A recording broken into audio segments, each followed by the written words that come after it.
Welcome to another video with the Divine Names Mystery Ministry. Today we are on question 15. We're starting question 15 in the Prima Pars of St. Thomas Aquinas' Summa Theologica. The first article in question 15 asks whether there are ideas. And of course, all of question 15 has to do with ideas. So whether there are ideas. Objection 1. It seems that there are no ideas, for Dionysius says in his Divine Names, chapter 7, that God does not know things by ideas, but ideas are for nothing else except that things may be known through them. Therefore, there are no ideas. Reply to Objection 1. God does not understand things according to an idea existing outside himself.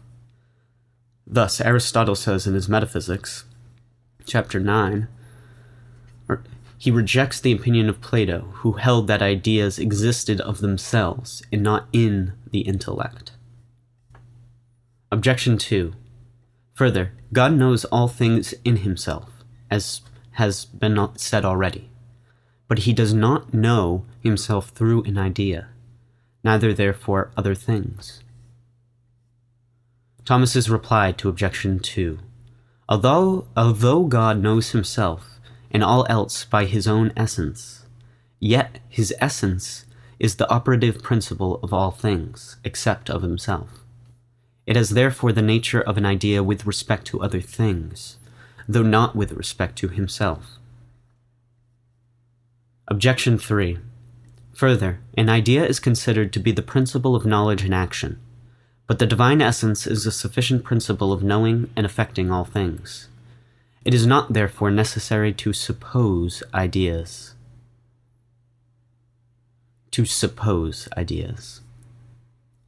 Reply to Objection 3. God is the similitude of all things according to his essence. Therefore, an idea in God is identical with his essence. On the contrary, Augustine says, such is the power inherent in ideas, that no one can be wise unless they are understood. I answer that it is necessary to suppose ideas in the divine mind, for the Greek word idea is in Latin forma. Hence, by ideas are understood the forms of things, existing apart from the things themselves. Now, the form of anything existing apart from the thing itself can be for one of two ends, either to be the type of that of which it is called the form, or to be the principle of the knowledge of that thing, inasmuch as the forms of things knowable are said to be in him who knows them. In either case, we must suppose ideas, as is clear from the following reason. In all things not generated by chance, the form must be the end of any generation whatsoever. But an agent does not act on account of the form, except in so far as the likeness of the form is in the agent, as may happen in two ways.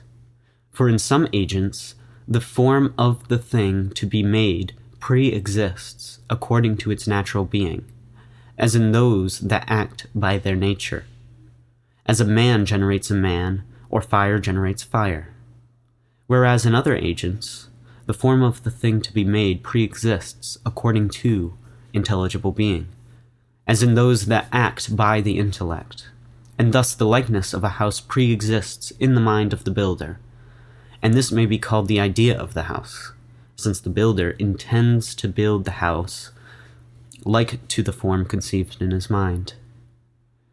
As then, the world was not made by chance, but by God acting by his intellect, as will appear later.